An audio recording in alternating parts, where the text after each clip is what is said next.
Nagpahayag itong si Edo ng kanyang saloobin. Sa live niya, hindi maiwasan na magsalita itong si Edo tungkol po sa sitwasyon ni Beyonce sa ngayon sa kanyang kalagayan. Kung ano ang kanyang saloobin na nakikita niya dito sa nangyayaring pangbabas kay Beyonce.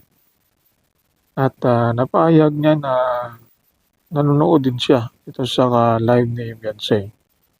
At nakikita niyang nahihirapan din ito, di ba no, sa sitwasyon na naiipit dito sa kaguluhan o panggagamit sa kanya at pangbabas dahil sa sitwasyon na nangyayari kay Beyonce. Kilala ni Ido itong si Beyonce at ang kanilang pinagsamahan at nakita niya na ibang-iba na itong Beyonce na nakilala niya nung magkasama sila. Hindi ito ang kanyang ugali na nakikita sa ngayon kumpara sa dati niyang magkasama sila sa love team. At sinabi ni Edo na concerned siya sa kanyang love team na si Beyonce. At ang kanilang pinagsamahan ay hindi mabubura. At sabi niya, kung pangkalahatang kapayapaan at pagmamahalan sa kapwa-tao ay gagawin mo na mahalin ang iyong kapwa. Yan ang tunay na pagmamahal at ang ikabubuti niya. Mag-aangad ka ng kabubuti at concern ka sa kalagayan niya. Yan ang tunay na pagmamahal. Sabi ni Edo, yan ang naramdaman niya kay Beyonce na hindi pa rin mawawala itong pag-aalala niya. Nakita niya kasi itong nangyayari sa kanya na nagagamit at naiipit sa sitwasyon. Kaya sa ngayon, hindi niya alam kung ano na ang nangyayari sa kanya. Kaya yung pagmamahal ni Edo ay bilang kaibigan na lang.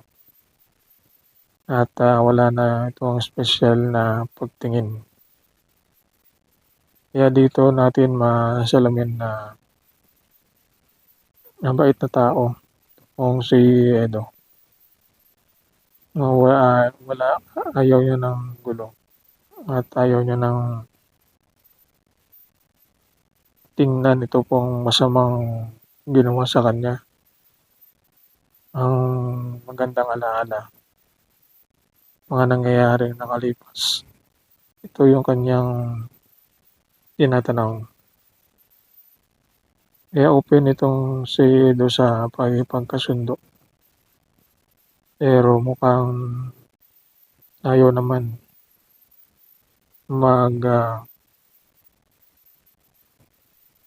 mahintulot o mag-cooperate itong si Beyonce para sa pag-ipagayos ng formal, mag-usap ng bilang magkaibigan at lumalayo itong si Beyonce.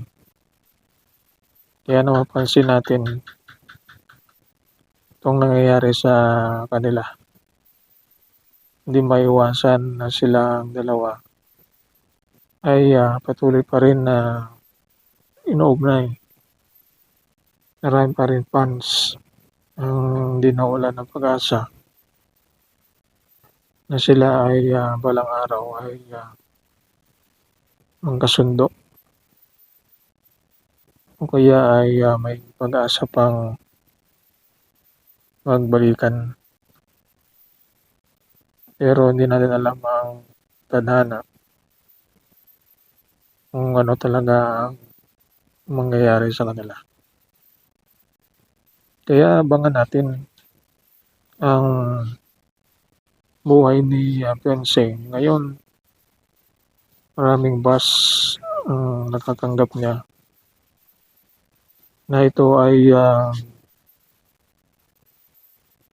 ang kinakabahala din ng karamihan taga-suporta. Hindi tinatantanan itong si Beyonce at ang pamilya. Sigurado na dahil din sa hindi pa malawak ang kanyang pag-iisip at pananaw sa buhay ay mali-mali ang kanyang desisyon at mga plano. Ganon din itong mga magulang na yung kasalanan din dito sa mga nangyayari sa kanila. Na kung ano man ang sitwasyon nila ngayon ay hindi nila pinag-isipang mabuti na ito pala ang mangyayari sa kanila. Kaya ma-realize din nila balang araw na mali kanilang nagawa at desisyon at magsisi rin sa nagawang kamalian at magtanaw ng utang na loob sa taong nakatulong sa kanila. Ang ambag ni Edo sa buhay ni Beyonce at ang kanyang pamilya ay malaki dahil sa pag-love team nila. Sikat si Edo, nagkaroon ng maraming sponsor, kaya nagkaroon ng maraming blessings dumating sa buhay nila.